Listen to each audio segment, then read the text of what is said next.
people that over-rehearse and they get too set in their performance before they even actually perform it. Don't get too set in the way you want to perform something. Allow yourself to be present and there and emotionally available for what the other actors are giving you and what the space is telling you.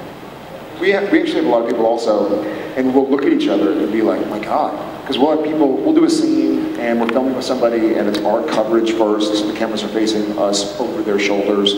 And then when the camera goes to film them, they'll be worse. They'll kind of turn it on too much. When they're on camera, we'll be like, man, they were better during our coverage and during rehearsal because now the camera's on them and they change. So as kind of and I think that's applicable to a lot of different, I mean, even with music, like you guys can have something rehearsed and then you get out here on stage and the space and the crowd and the energy and all of a sudden it's like, Billy runs up and says, hey, you want to do Whitney Post? And I go, now?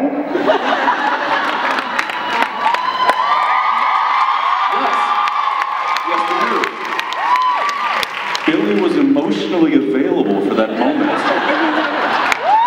I wasn't, but you got me there.